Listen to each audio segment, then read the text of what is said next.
Hey, what's up guys, this is Revved, and in this video I am going to show you the settings for the 2026 regulations of Formula 1.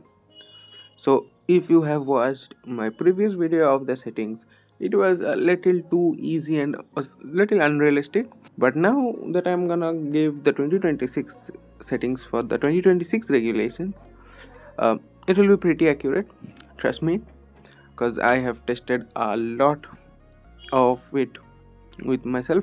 And here you can see the quali times that the AI has done, a 115.6, which is realistic because the 2025 pole lap was 111, so around 4 seconds slower, which is expected for the 2026 cars to be 4-5 seconds slower. So let's now go to the settings really quickly.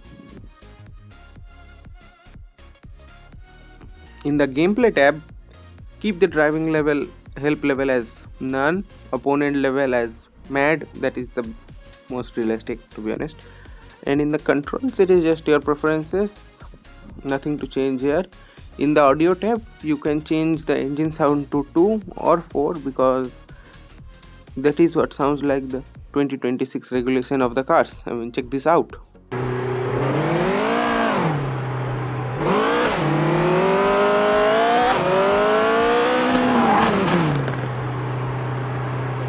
Like lawnmowers on drugs, which they are gonna sound like because they're going that much of battery power compared to engine power, like 50-50 or 40-60 split that I heard. Now nothing to change on the display too.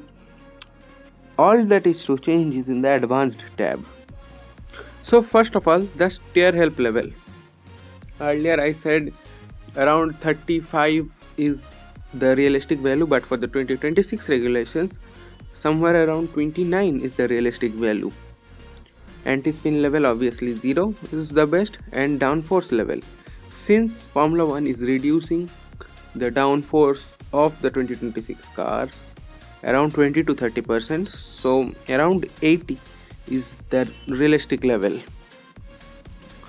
In damage level, that is, I was just fooling around, that is why it is at 0, otherwise it is a 90 to 100, whatever you prefer. Player engine power always at 100. Now brake efficiency, since, let me explain this first.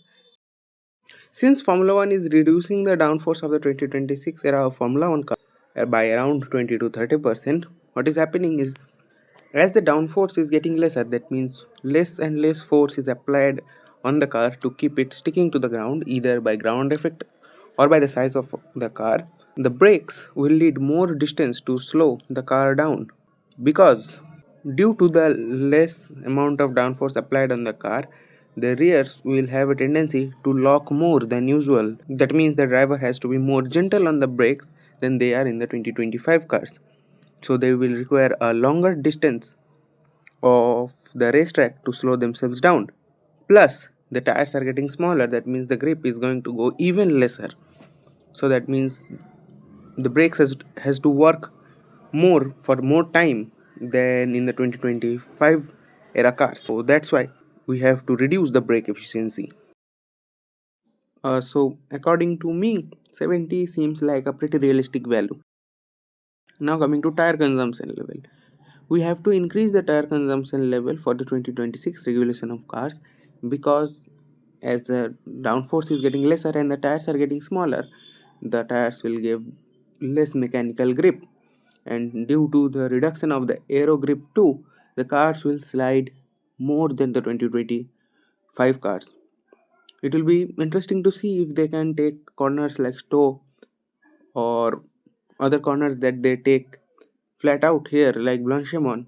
Can they take it flat out in the 2026 regulation of the cars, because the grip will be so less, and as they will be so less, the cars will slide more and more, and as they slide more and more, the tire consumption will go up, that is, they will wear out the tires more because more force will be applied on the tires, as it is the only way of getting the grip on the tires. So you will see a lot of tire consumption in real life too.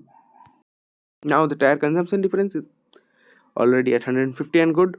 And the AI aggressiveness, we have to lower it down to 90, because as you go slower because of the settings above, the AI has to go slower so that they don't feel like godlike.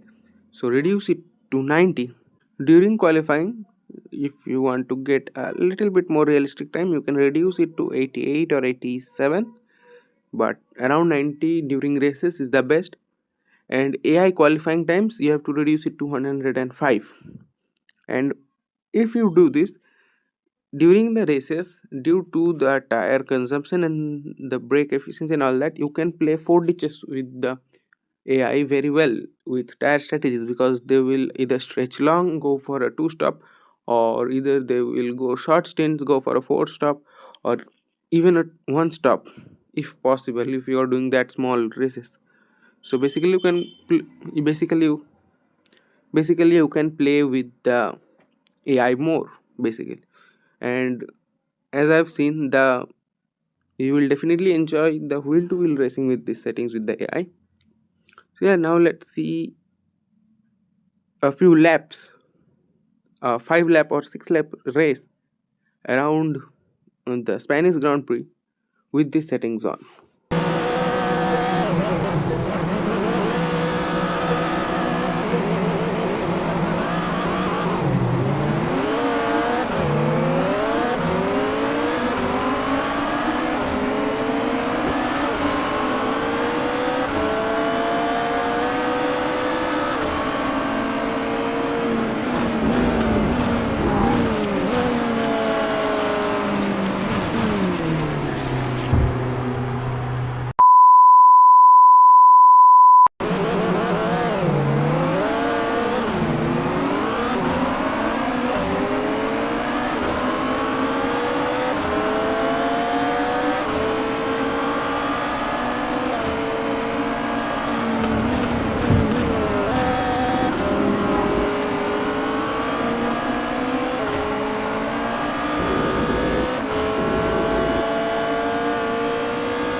What a race!